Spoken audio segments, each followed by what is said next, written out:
À 6 ans, j'ai fait ma communion privée. Et ce jour-là était un jour qui m'a, comment dirais-je, beaucoup ému. Plutôt un jour où je me suis posé beaucoup de questions.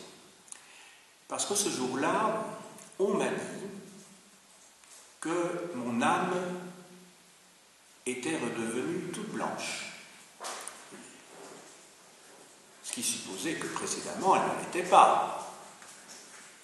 J'étais un enfant, et comme tous les enfants de cet âge-là, on se pose des tas de questions. Plus tard, j'aimais beaucoup la natation, et j'ai fait le rêve, ça m'est arrivé d'ailleurs plusieurs fois de faire ce rêve, d'avoir les gestes du nageur, mais à quelques centimètres au-dessus de l'eau. Autrement dit, je nageais, ou plutôt je volais comme un poisson volant.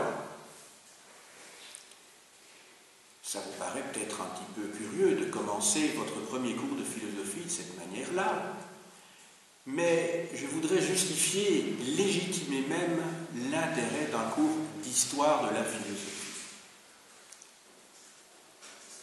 Lorsqu'on m'a dit que mon âme était redevenue toute blanche, je me suis tout de suite posé la question de sa forme, et j'ai imaginé cette âme comme un œuf, tout blanc. Et puis je me suis posé la question de sa localisation dans mon corps. Pour moi, il s'agissait d'un organe comme le cœur, et je me suis dit, mais où est donc cette âme ? Sans le savoir, j'étais l'héritier d'un questionnement qui remontait à plusieurs milliers d'années, et au moins jusqu'au milieu du premier millénaire avant notre ère. Car au IVe siècle avant Jésus-Christ, un philosophe grec du nom de Platon, donc un très célèbre philosophe,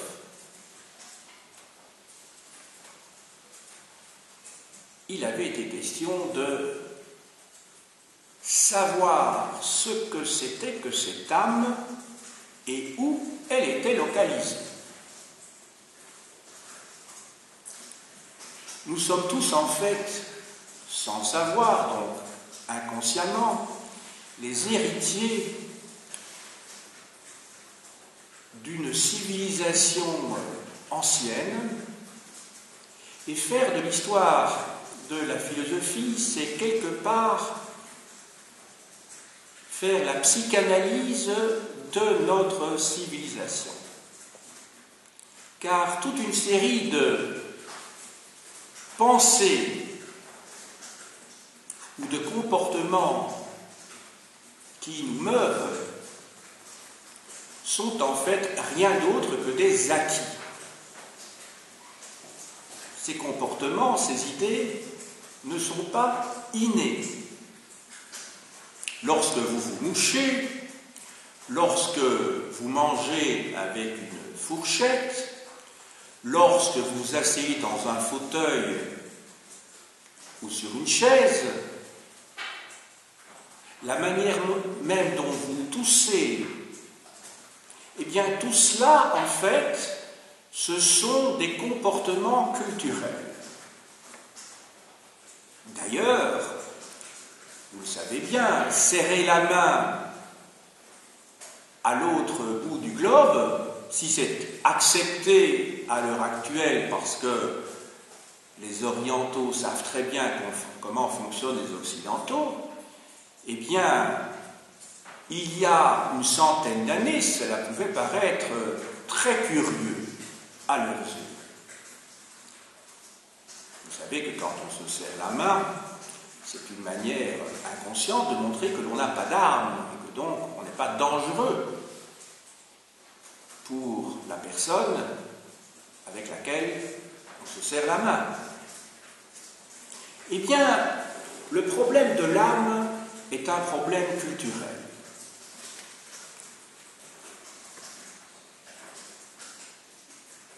Ça ne va pas de soi de considérer que l'on a une âme.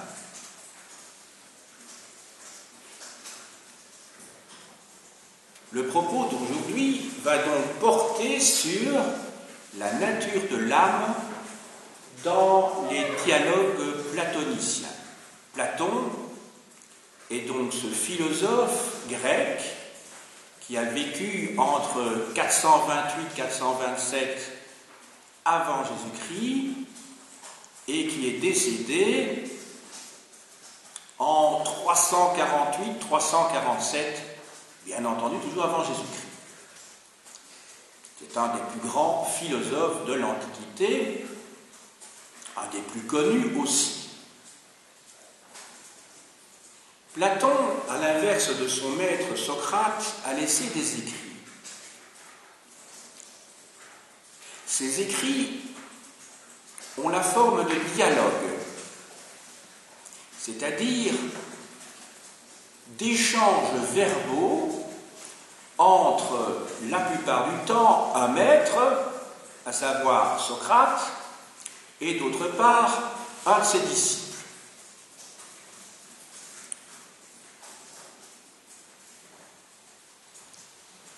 Ces dialogues, en fait, ne sont pas toujours, dans leur composition, égaux. Il y a des parties de ces dialogues où, effectivement, le maître et le disciple discutent dans le cadre d'un processus que l'on appelle la maïeutique. Ça vient d'un mot grec qui veut dire acte d'accoucher, accouchement, processus dans lequel le maître essaye de faire dire à son disciple une vérité qu'il a cachée en lui et qu'il ignore, et que le maître essaye donc, dans le cadre d'une discussion, d'un dialectique, à faire ressurgir de telle manière que le disciple accouche de cette vérité dont il n'a pas conscience. On a même comparé cette méthode, la maïeutique, à la psychanalyse, mais je crois que ce n'est pas tout à fait juste, parce qu'un psychanalyste, à l'inverse de Socrate, se tait beaucoup, il parle très peu. Socrate, lui, parle beaucoup, et pas toujours d'ailleurs sous la forme d'un dialogue où le maître et le disciple parlent chacun autant l'un que l'autre. C'est ce qu'on appelle d'ailleurs, puisque vous êtes de futurs enseignants, la méthode socratique, qui est très décriée, je dirais, dans le type d'institut dans lequel nous nous trouvons, où l'on pratique plutôt la méthode socio-constructiviste. Comme vous savez, l'élève doit construire son propre savoir, parce que, effectivement, Socrate a une attitude qui est plutôt, dans la plus grande partie de ces dialogues, entre guillemets, une attitude de maître.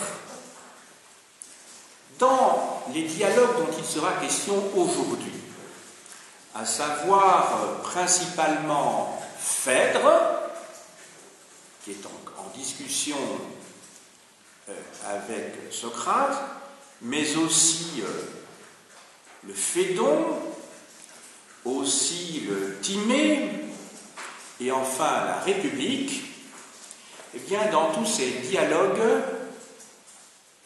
c'est Socrate qui occupe la première place, puisque c'est lui qui explique parfois longuement à son disciple, en bout de chemin, ce ce qui finalement constitue la direction de la vérité avec un grand V. Nous allons donc étudier plus particulièrement le mythe de l'âme chez Platon, et on va essayer de comprendre un certain nombre de choses.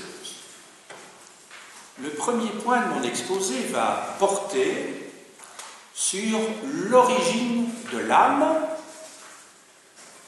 et il sera question aussi de la cause pour laquelle Platon utilise le stratagème du mythe pour expliquer à son interlocuteur, ou plutôt à ses interlocuteurs, ce que c'est que l'âme.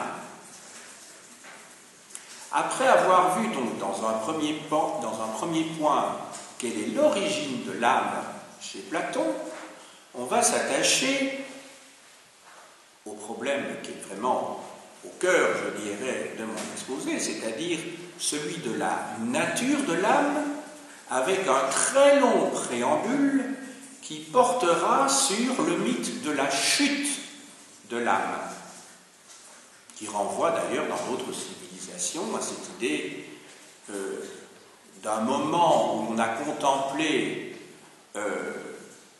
soit le paradis, soit des vérités exceptionnelles, et puis finalement on n'en est pas digne. Ici ce n'est pas un problème de dignité, comme on le verra, mais à un moment donné on retombe dans une situation inférieure. Il est évident, je faisais référence ici il y a un instant à la Genèse, donc au premier livre du Pentateuque, de la Bible des Juifs, paradis terrestre, d'où Adam et Ève, les parents du genre humain, sont donc expulsés. Enfin, il sera question donc vraiment de la nature de l'âme.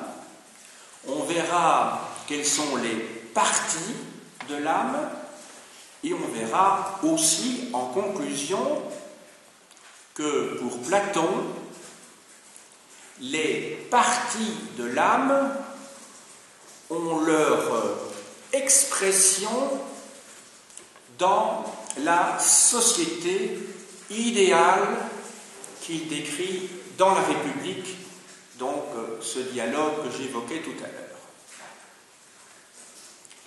C'est votre premier cours de philosophie, en tout cas pour la grande majorité d'entre vous, je crois. Et donc, je voudrais vous donner un cours non seulement où vous apprenez des choses en termes de contenu pour votre culture générale, mais aussi vous expliquer des points de méthode, d'autant plus que vous êtes de futurs enseignants. Quand on se pose des questions, et je le dis surtout devant vous qui êtes des littéraires, soit des futurs professeurs de français, soit des futurs professeurs de langue moderne, anglais, néerlandais, allemand, il s'agit de retourner au texte original pour comprendre la pensée d'un auteur. J'ai donc décidé de faire ce cours-ci sous la forme de lecture de passages de Platon qui nous éclairent directement sur l'origine et la nature de l'âme. Il y aura donc beaucoup de lectures. C'est à la suite de la lecture de chacun des passages dont il sera question tout à l'heure que je ferai des commentaires que nous synthétiserons en fin de cours. Donc, premier problème que j'ai évoqué tout à l'heure, c'est celui de l'origine de l'âme. L'origine de l'âme. Alors, nous allons prendre un premier texte qui est tiré du Timée de Platon. T-I-M-E, accent aigu, E, le Timée. Je me sers ici de l'édition Garnier-Flammarion, traduction par Émile Chambry. Premier texte donc, où Platon explique, et je le cite, « Le démiurge dit, et reprenant le cratère, vous savez ce que c'est qu'un cratère, c'est donc une coupe, une grande coupe si vous voulez, où il avait d'abord mélangé et fondu l'âme de l'univers. Donc au départ, on a une âme. Il y versa ce qui restait des mêmes éléments et les mêla à peu près de la même manière. Mais il n'était plus aussi pur. Il était même 2 ou 3 fois moins. Donc il y a une dilution, si vous voulez, de la pureté de l'âme initiale. Quand il eut composé le tout, il le partagea en autant d'âmes qu'il y a d'astres. Donc vous voyez, il y a d'abord l'âme de l'univers, l'âme du tout, et à partir de cette âme du tout, il va constituer les âmes, les multiples âmes, puisqu'il dit autant d'âmes qu'il y a d'astres. Il assigna chacune d'elles à un astre, les y plaça comme dans un char, leur montra la nature de l'univers et leur fit connaître les lois de la destinée. Retenez qu'il dit comme dans un char. Cette idée de char, d'attelage, va revenir dans un autre passage. Tous devaient être traités de même à leur première incarnation. Donc on a une idée d'incarnation. Ça va ? Donc les âmes s'incarnent dans un corps céleste ici. Afin que nul ne fût désavantagé par lui. Semée chacune dans l'organe du temps, fait pour elle, elle devait devenir l'animal le plus religieux de tous, mais la nature humaine étant double, le sexe supérieur serait celui qui serait dans la suite appelé mâle. Lorsque les âmes seraient, en vertu de la nécessité, implantées dans des corps, et que ces corps s'accroîtraient de certaines parties et en perdraient d'autres, il en résulterait d'abord qu'elles auraient nécessairement toutes la même sensibilité naturelle à la suite d'impressions violentes, puis l'amour avec son mélange de plaisir et de peine, et en outre la crainte, la colère et toutes les passions connexes à celles-là ou celles qui leur sont naturellement contraires. Donc il dit déjà beaucoup de choses sur la nature de ces âmes. Mais je ne vais pas analyser cette partie-là concernant la nature des âmes. Retenez en tout cas que pour l'origine des âmes, il y a une âme au départ, c'est l'âme de l'univers. Et que c'est le démiurge, donc celui qui a fait l'univers, qui va partager ses âmes, que ces âmes seront moins pures que la première, il le dit très clairement, quand il dit, ces âmes n'étaient plus aussi pures, elles étaient même 2 ou 3 fois moins. Voilà. Premier texte. Deuxième texte. Maintenant, l'origine de l'âme, on va voir que elle est, ou plutôt on va voir la confirmation qu'elle est bien antérieure à l'être humain. Quand il dit cette fois dans le Phédon, je vous montre le livre,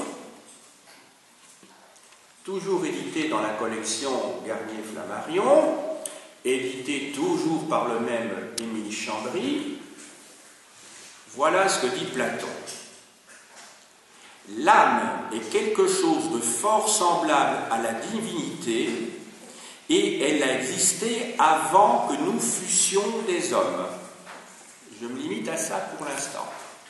Donc, on a l'idée, qu'il y a une âme unique pour tout l'univers, que celle-ci est partagée, mais elle augmente en quantité, mais elle perd en qualité. C'est ce qu'on a vu. Ici, on voit bien que les âmes sont antérieures aux hommes. C'est le deuxième élément. Alors, je poursuis.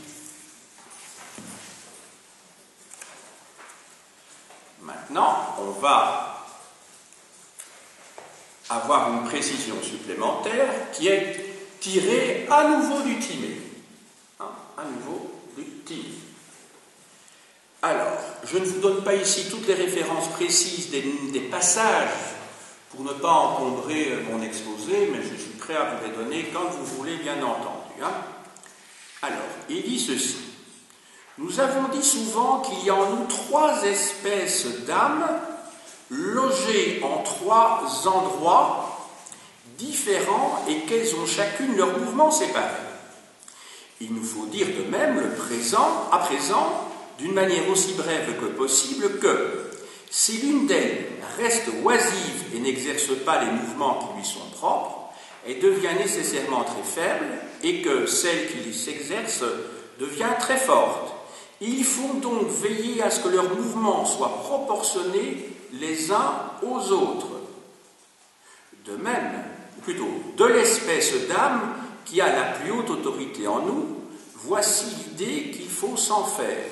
C'est que Dieu nous l'a donné comme un génie, et c'est le principe que nous avons dit loger au sommet de notre corps, et qui nous élève de la terre vers notre parenté céleste, car nous sommes une plante du ciel. Et cette idée-là, c'est que donc, l'âme, il y a une partie de l'âme chez l'être humain qui est d'origine céleste. Il dit bien, car nous sommes une plante du ciel. Non de la terre, nous pouvons l'affirmer en toute vérité, car Dieu a suspendu notre tête et notre racine à l'endroit où l'âme fut primitivement engendrée et a ainsi dressé tout notre corps vers le ciel. Tout à l'heure, je vous expliquerai quelles sont donc ces 3 parties de l'âme. Vous verrez à ce moment-là le tableau que j'ai tracé, et vous verrez qu'effectivement, il y a une des 3 parties de l'âme qui est immortelle et qui a un certain nombre de caractéristiques qui la rapprochent du monde céleste, justement. On a donc abordé ici le problème de l'origine de l'âme. Maintenant, il faut se poser la question, et je l'avais exprimé en introduction, le problème du mode narratif utilisé par Platon, et ici, il utilise, on pourrait dire, un genre littéraire qui est celui du mythe. La question est de savoir si les Grecs, et d'ailleurs Paul Veyne en a fait tout un ouvrage, croyaient à leur mythe. Et Paul Veyne montre que cette question n'a pas de sens, car la notion de vérité pour les Grecs n'est pas la nôtre. On va voir très clairement que Platon, lorsqu'il explique ou tente d'expliquer la nature de l'âme, utilise le mythe comme un moyen pédagogique. De la même manière qu'il utilise un genre littéraire particulier, qui est le dialogue, comme outil pédagogique. Donc, lorsque Platon compare l'âme, on va le voir dans quelques minutes, à un attelage de chevaux, pour lui, évidemment, l'âme, ce n'est pas un attelage de chevaux, bien entendu. Il recourt à une analogie, et il s'en explique d'ailleurs. Je prends le texte tiré, cette fois-ci, de Phèdre. J'utilise ici l'édition Les Belles Lettres dans la collection Les Classiques en poche. Voilà ce que dit donc Platon. Donc je vais chaque fois reprendre le texte grec, puisque ce qu'il faut faire en bonne méthode. Donc vous avez toujours ici sur la page de gauche le texte en grec, partout dans le volume, et sur la page de droite, vous avez donc la traduction française. Je me suis servi également d'une autre traduction, celle-ci est due à Claude Moreschini, ici, je me suis servi aussi de la traduction de... Attendez un petit instant.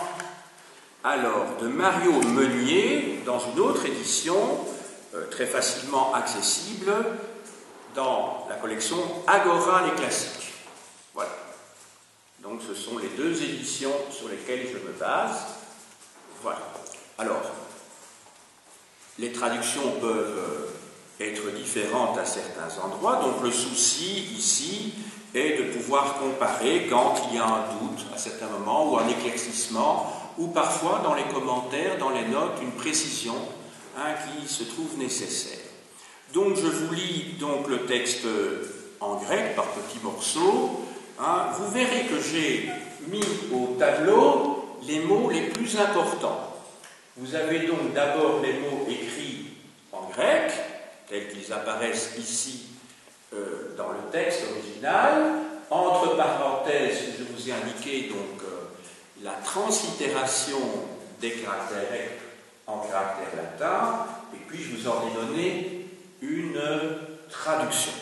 Voilà. Ce sont les mots les plus importants qui interviendront dans mes lectures.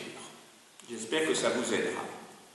Donc, je lis donc ce texte grec et au fur et à mesure, donc, je vous donnerai la traduction. Donc, il est d'abord question, donc ici, les questions de la nature de l'âme.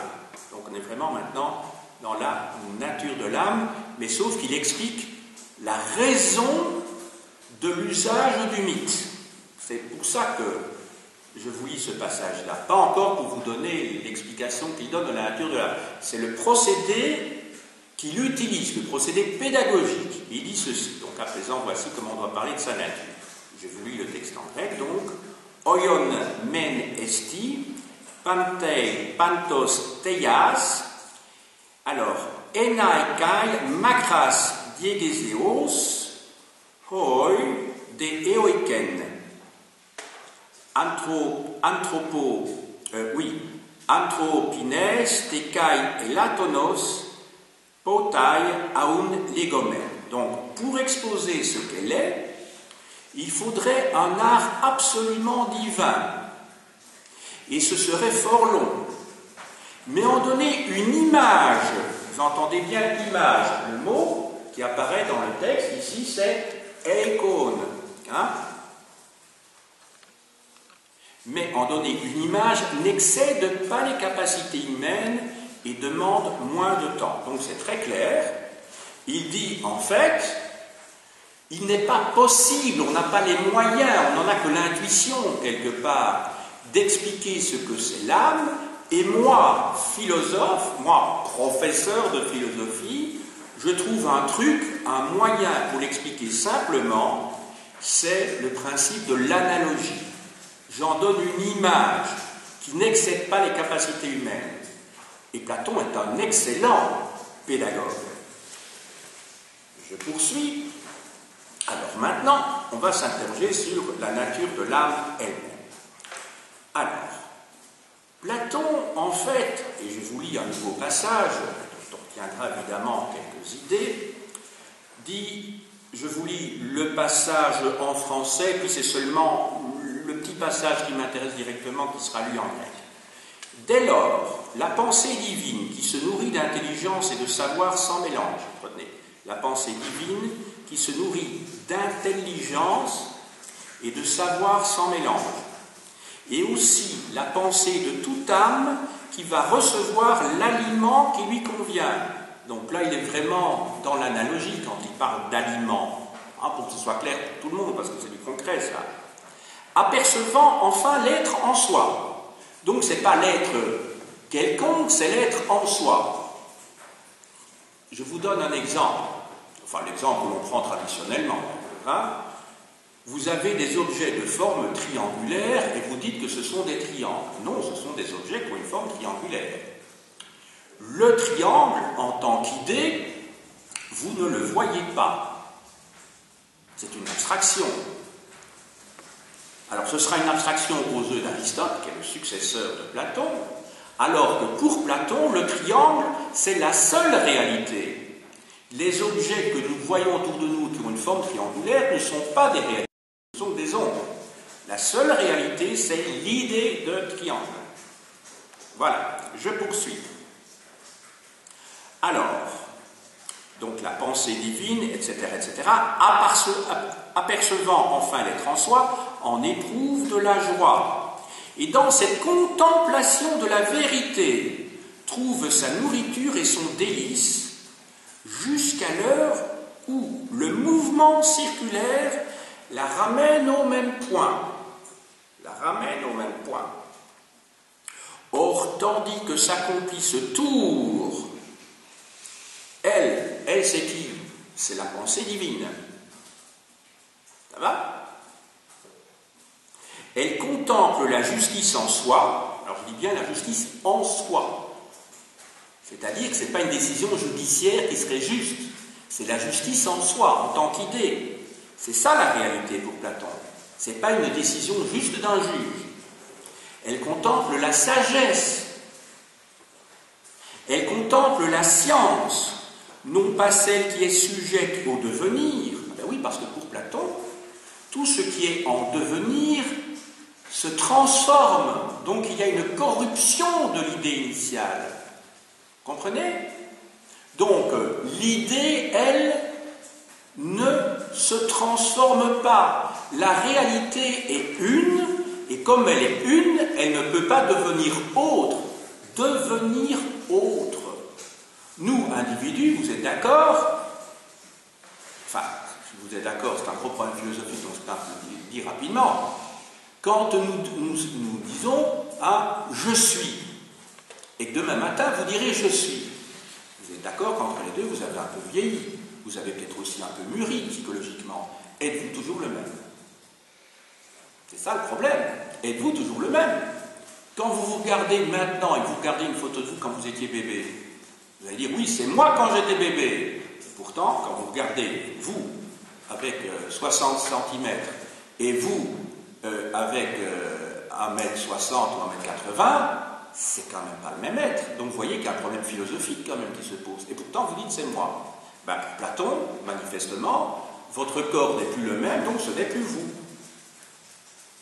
Enfin, Aristote va résoudre ça à sa manière. Mais ici, donc, tout ce qui se corrompt, tout ce qui se transforme, n'est pas de l'ordre de l'idée, du réel, du réel. Alors, ni celle qui change suivant divers objets, c'est ce que je vous disais, qu'à présent nous appelons réel, mais celle qui est vraiment science de ce qui est la vraie réalité. On ne devrait pas dire la vraie réalité, ça devrait être évident, mais oui, mais il veut bien montrer qu'il y a la réalité apparente, qui est fausse, et puis il y a la vraie réalité, l'unique réalité, celle des idées. Alors je vous lis le petit passage qui m'intéressait plus particulièrement. Donc, en detei periodoi, katorai men oten dikaiosunen, katorai de sophrosunen, katorai de epistemen. J'ai écrit ces trois mots au tableau. Vous voyez diaikosune, la justice, sophrosune, la prudence, et épisteme, donc la science, le savoir. Épisteme a donné le mot épistémologie, vous le savez bien. Alors, vous voyez qu'à chaque fois, katorai, c'est chaque fois, c'est chaque fois l'âme divine qui contemple. C'est ça, katorai, c'est contempler. Voilà, donc vous avez retenu ceci. Maintenant, on va passer à un autre passage. Alors ici, c'est le problème de l'opinion. Le problème de l'opinion.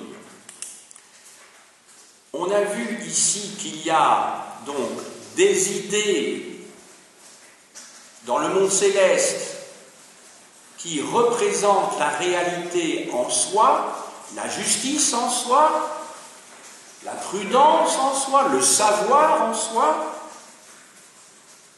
On va voir bientôt comment ça se passe pour l'âme par rapport à ces réalités en soi. Et alors, avant d'arriver à ce mythe de l'âme qui est constituée par un attelage, âme qui possède des ailes et attelage qui possède 2 chevaux, je dois encore vous lire quelque chose d'autre. Mais toutes les âmes, en dépit de leurs efforts, s'éloignent sans avoir atteint la contemplation de l'être et, dès lors, ont l'opinion pour nourriture. Donc, en fait, on voit qu'il y a des degrés dans la perception de la réalité. Il y a tout d'abord la perception complète, qui essaie de la contemplation de l'être, et puis il y a en dessous le stade de l'opinion. Mais l'opinion, elle est variable. Alors, l'opinion, hein, c'est doxa ou doxasma. Doxasma, vous voyez bien, hein, c'est le mot qui se trouve là. Alors, je vous lis ce passage ici, donc en grec. Passai de, polun, ekusai ponon, ateles tes tu ontos teas apercontai, kai, apetusai trophei, doxastei chrontai. Donc, trophée, c'est la nourriture. Doxastei, je vous ai dit que c'est ce qui est le mot qui est tiré, en fait, de la doxa. Et alors, vous avez ce mot important qui est théa, qui est la contemplation. Hein? Le mot théa, hein? Donc il se trouve effectivement au tableau. Hein? Théa, c'est un mot qui est à l'origine du mot théorie. Quand on parle de la théorie, pour ceux qui ne le savaient pas, ils font de la contemplation à ce moment-là. Ça va? Bon. Parce que vous êtes dans le domaine des idées. Quand vous dites « Ah, moi, je dois encore étudier ma théorie ou je dois encore étudier mes exercices », vous êtes dans la contemplation des idées, quand vous faites la théorie. Voilà, donc, l'idée à retenir ici, c'est donc qu'il y a des âmes qui parviennent à contempler l'être et d'autres qui ne parviennent pas à contempler l'être et sont dès lors dans le domaine de l'opinion et non plus de la vérité, de la certitude. Alors, autre texte.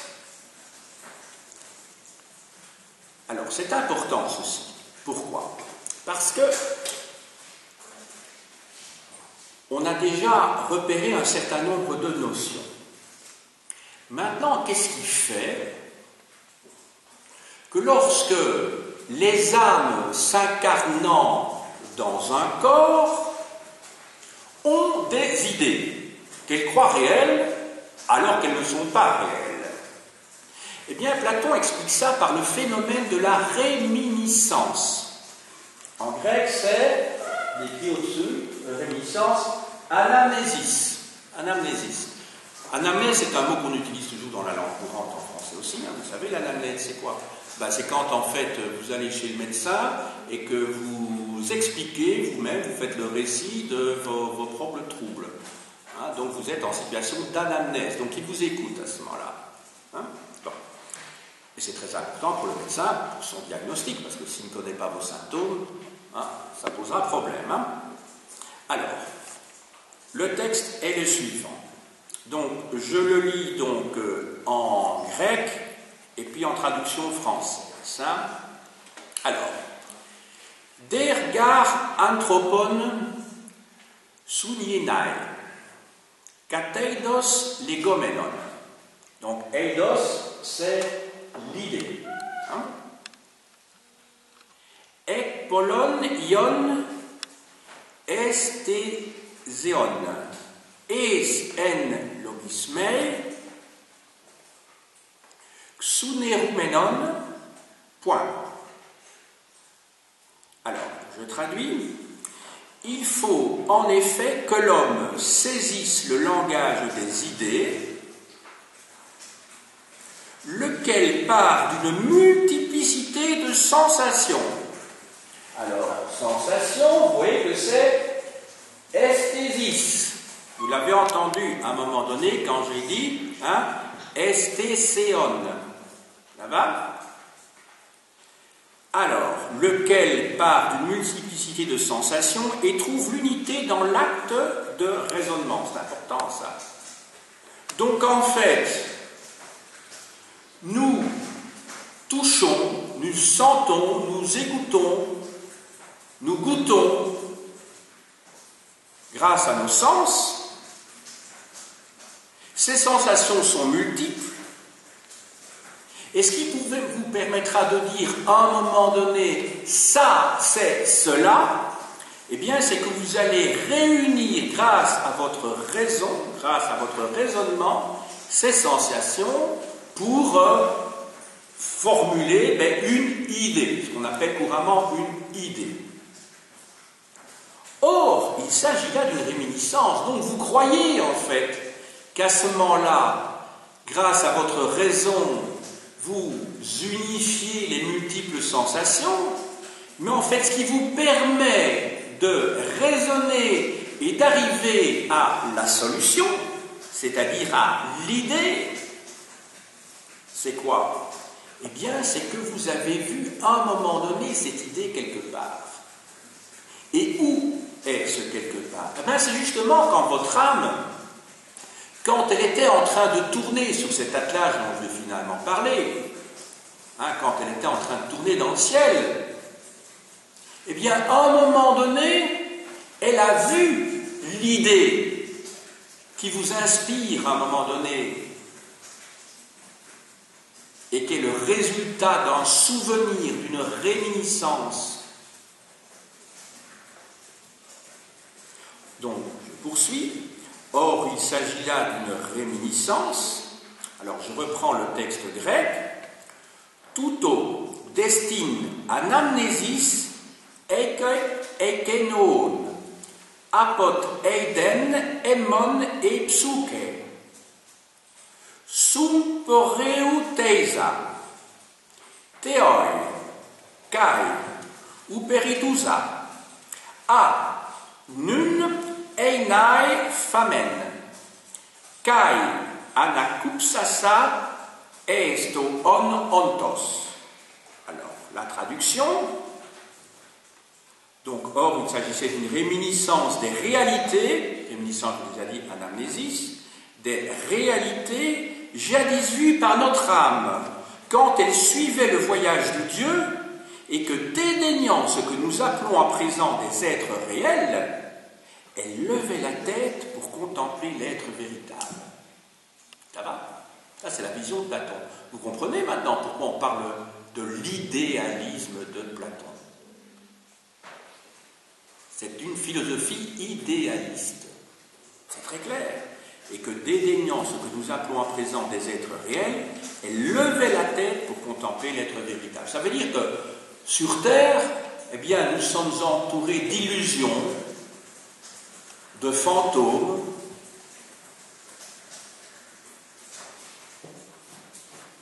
d'idées approchantes de la réalité, mais ce n'est pas la réalité en tant que telle. Et que la réalité, la vraie réalité, elle se trouve dans le monde des idées, justement. Ce monde que notre âme a connu à un moment donné, et puis, à la suite de la chute de l'âme, souvenez bien que dans mon introduction, je vous avais dit que j'allais vous parler de la chute, eh bien, ces idées restent sous forme de souvenirs.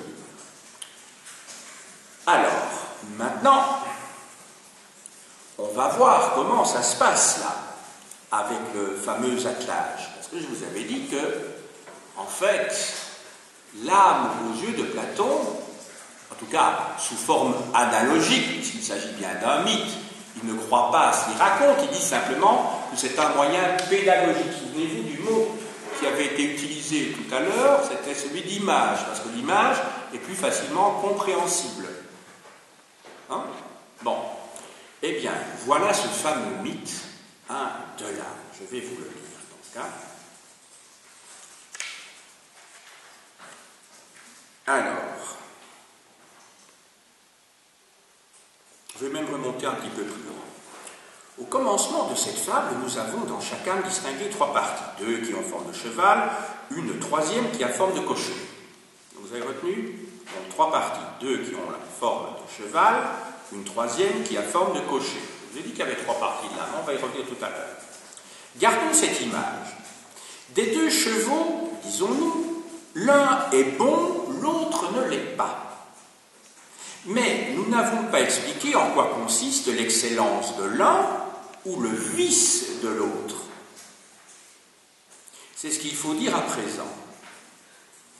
Le premier cheval, qui tient la meilleure place, a le port droit.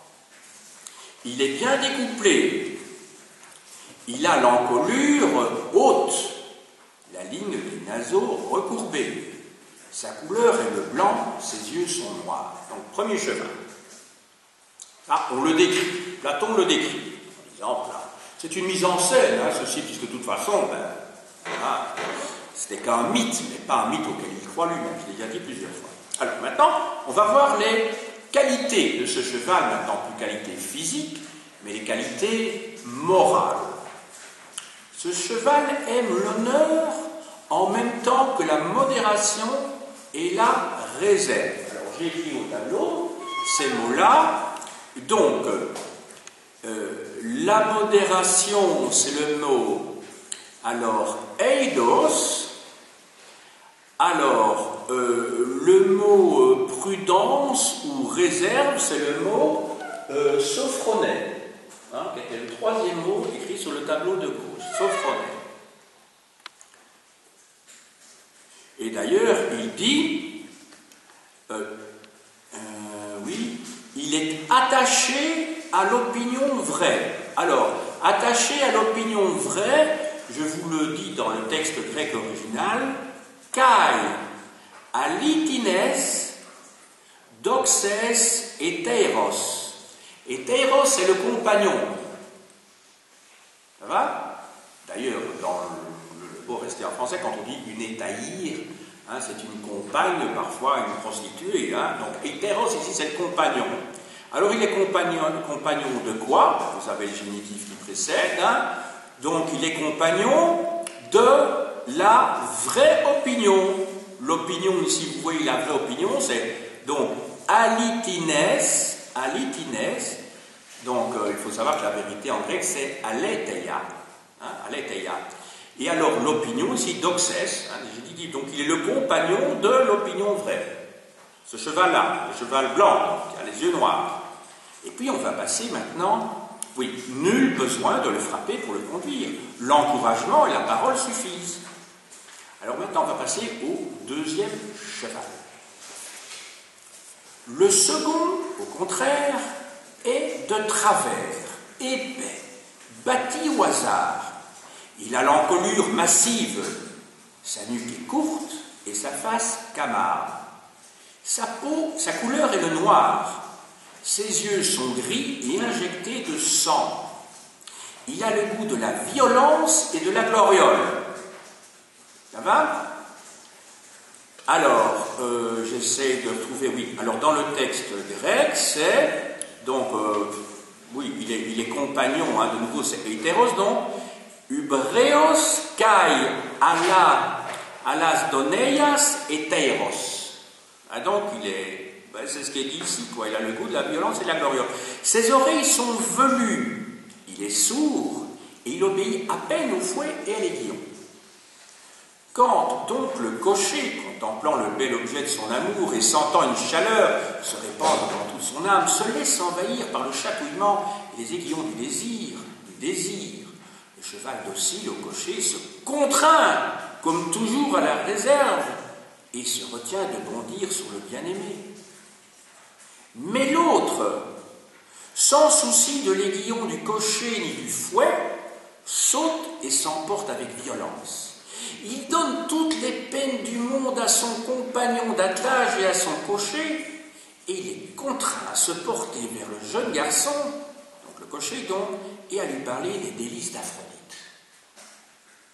Tous deux, au début, résistent, et s'indignent qu'on les oblige à une démarche hardie et criminelle, Mais à la fin, quand il n'y a plus de limite à leur mal, ils se laissent entraîner, ils cèdent et acceptent de faire ce qu'on leur demande.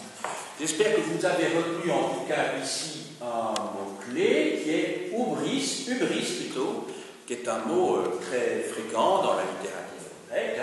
Donc en fait, c'est le péché le plus grave pour les Grecs, je dirais, c'est celui de la démesure. C'est un orgueil tel que vous voulez dépasser votre condition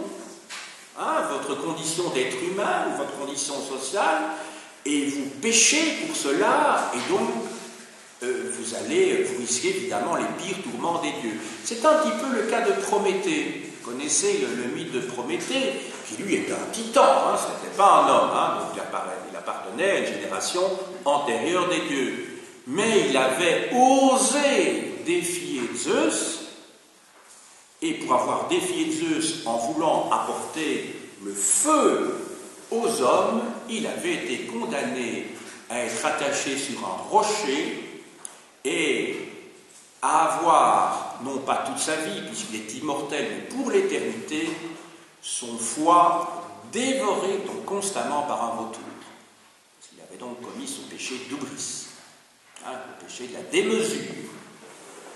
Voilà, c'est le pire des péchés chez les Grecs. Alors, je continue, j'étais à mon extrait ici, le 8, donc j'essaie de retrouver le 9e extrait. Alors, maintenant, les parties de l'âme. Alors, les parties de l'âme. Ah oui, j'espère que vous avez bien. Alors, pour reprendre ce mythe du cocher de la table, vous avez en fait un garçon, donc un cocher, qui est sur un char. Il a 2 chevaux. L'un qui symbolise l'instinct, ce que Freud aurait appelé donc le Ça, le Das en allemand, et à côté de ça, vous avez un autre cheval qui symbolise, je dirais, l'idéal du moi. Ce n'est pas le moi, et ce n'est pas non plus le surmoi de Freud. Ça va ?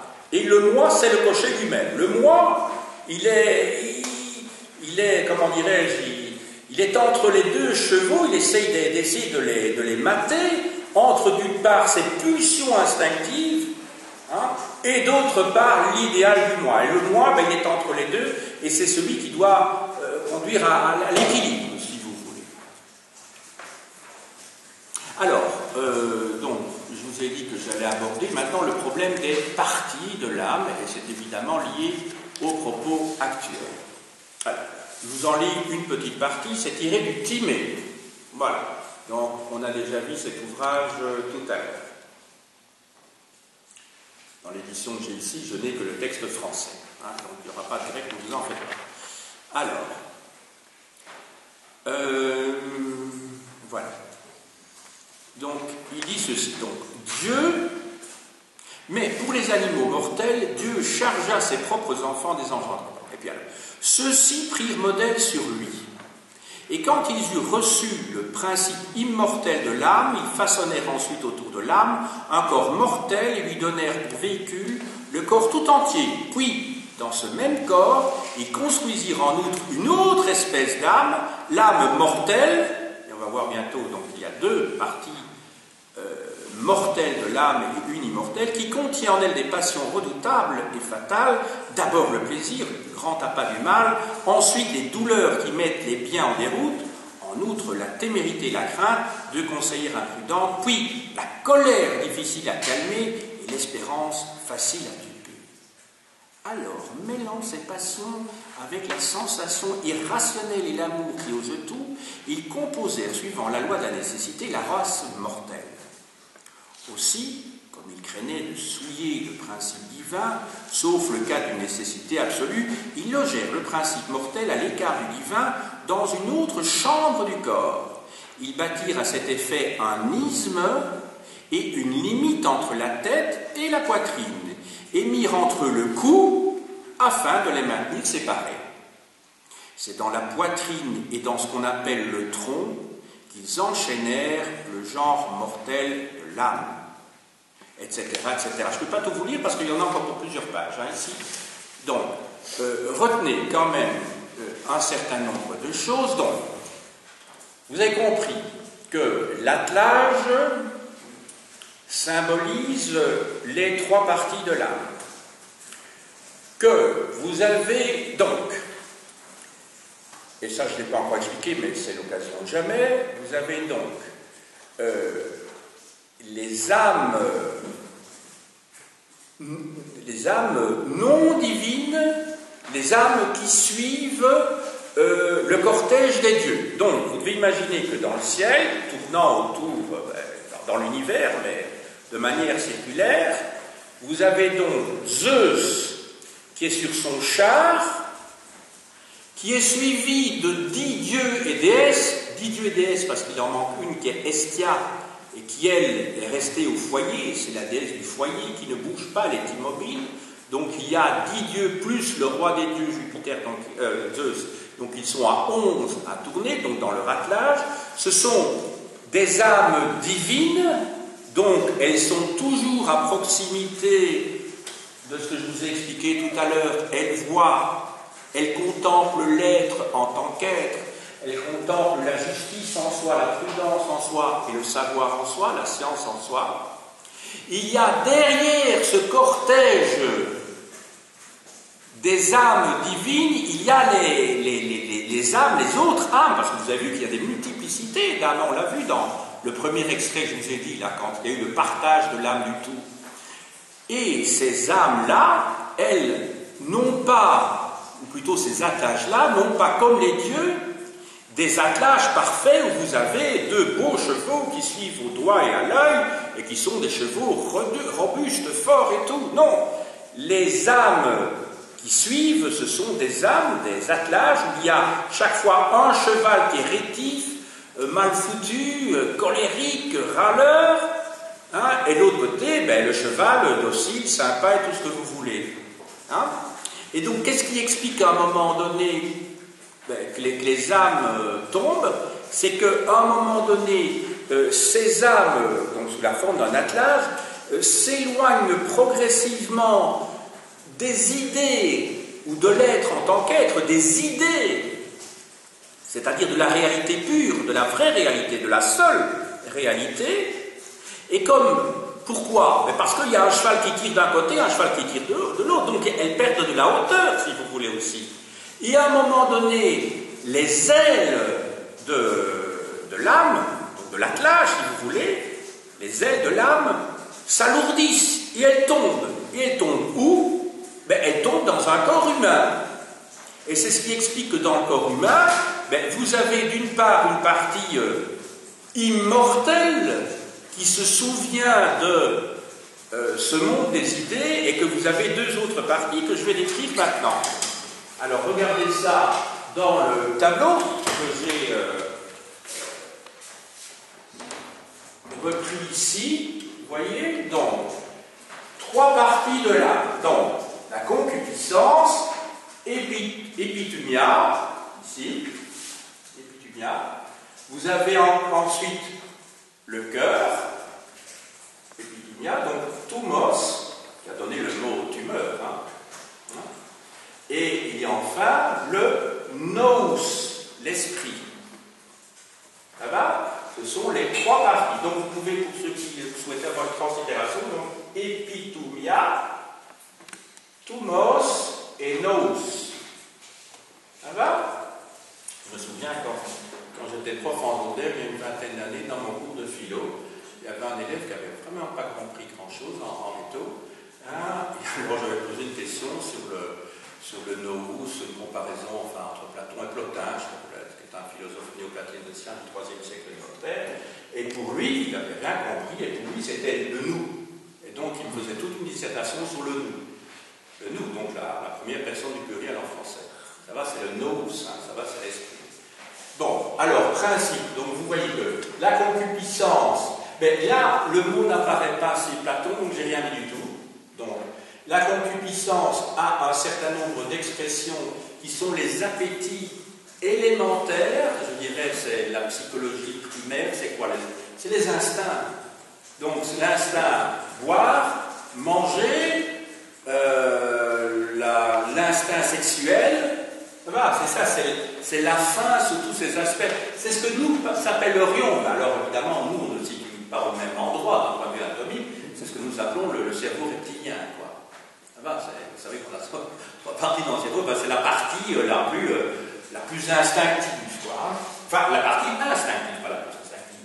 Ici, dans les vertus, eh bien, la vertu, en fait, de l'instinct, c'est la tempérance, donc l'aspect positif, c'est qu'il voilà. Et où Platon situe-t-il cette partie de l'âme dans le bas-ventre? Ça va? Alors, le cœur a pour principe la colère. Hein, la colère, en grec, ça se dit orgue, qui a donné le mot orgasme, par exemple. Hein, orgue.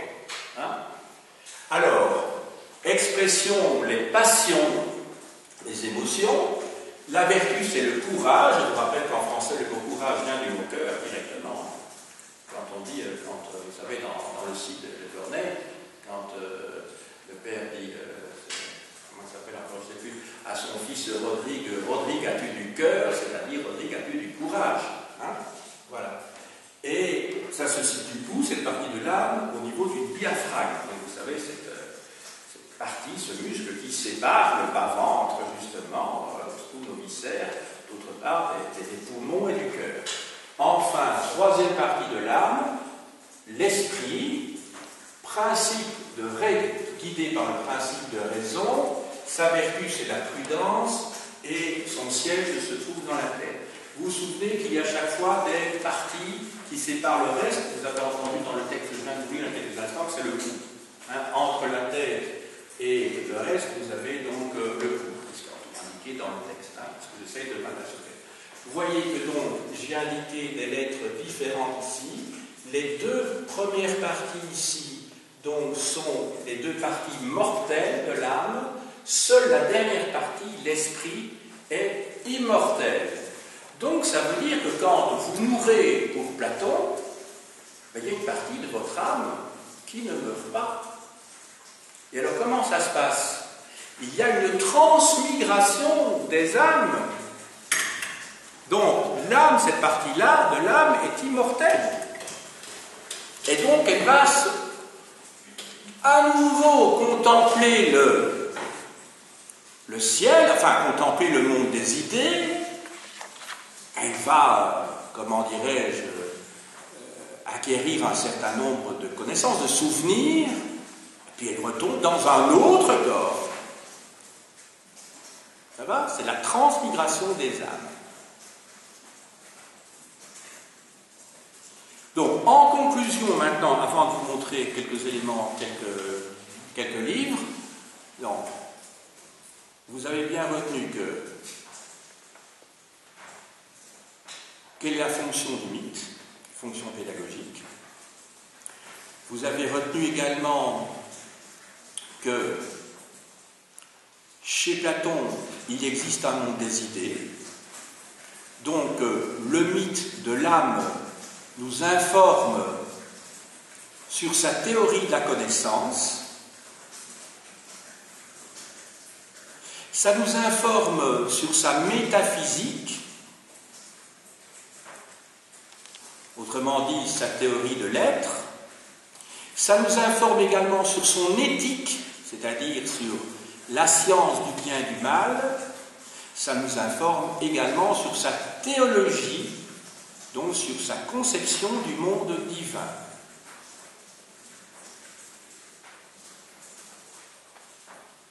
Alors, ce qui est intéressant aussi, et je ne vais plus vous embêter avec ça parce que de toute façon il est l'heure, c'est que Platon considère qu'il y a dans la société de sa cité idéale qu'il décrit dans la République, il y a 3 catégories d'individus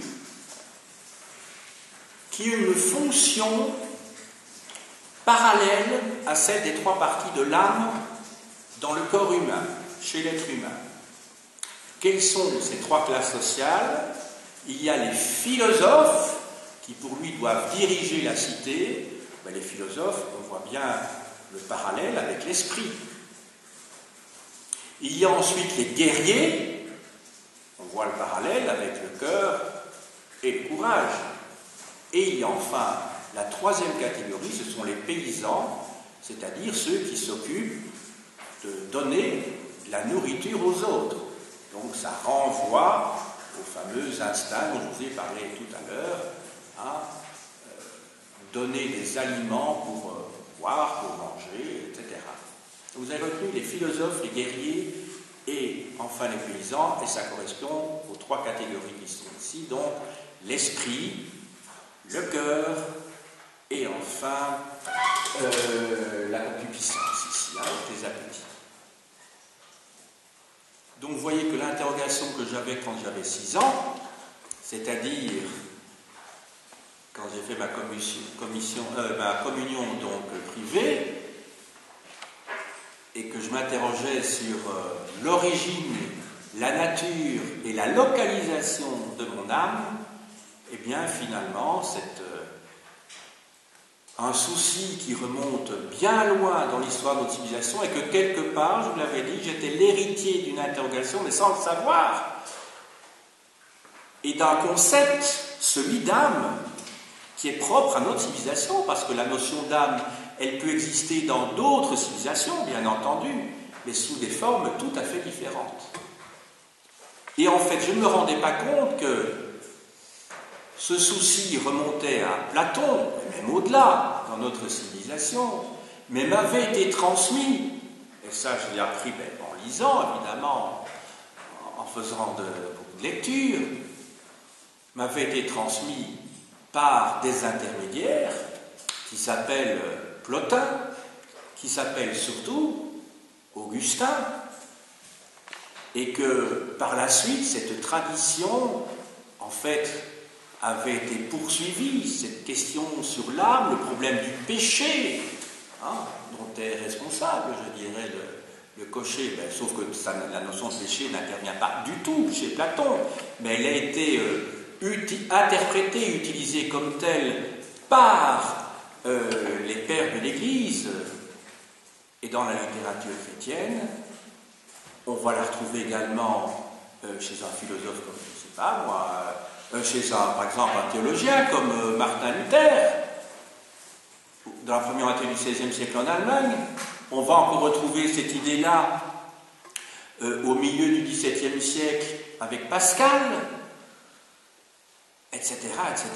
Alors, je vous montre rapidement maintenant quelques livres. Alors, vous avez tout d'abord, si vous vous intéressez, si vous voulez aborder le grec ancien rapidement, Jacqueline de Romilly, le livre de poche, Petite leçon sur le grec ancien. C'est très facile à lire, c'est sympa. Et comme vous êtes tous ici des littéraires, ça vaut la peine. Alors, Initiation au grec ancien, de Jean-Victor Vernès, position Offris. Alors, la méthode Assimil, figurez-vous que vous pouvez apprendre le grec ancien par la méthode Assimil. C'est très sympa, je peux vous le dire. Très sympa, surtout que je vous donne les tons, les accents rudes, etc. Enfin, des choses qu'ici je n'ai pas pu faire, évidemment. C'est très chouette, je peux vous le dire, très chouette. Alors, je continue. Alors, de Jean Brun, Platon et l'Académie.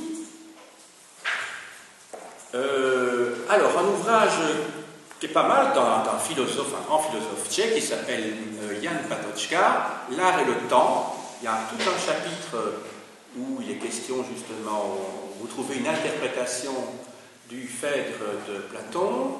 Alors, aux origines de la philosophie européenne, de la pensée archaïque au néoplatonisme de Lambros Kouparitsis, chez Debouc.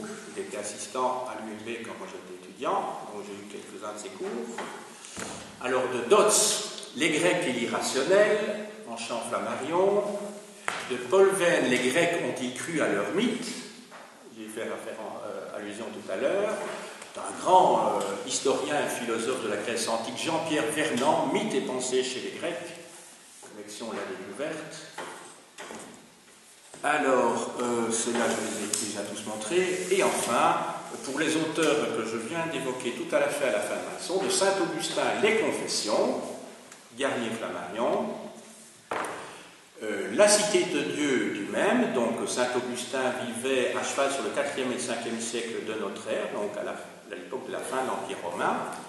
Luther, alors là je crois qu'il y a quelques germanistes ici, hein, les grands récits, les grands écrits réformateurs chez Aubier, aussi en collection bilingue, hein, donc il faut lire la partie qui s'intitule La liberté du chrétien, donc en allemand, Von der Freiheit eines Christenmenschen.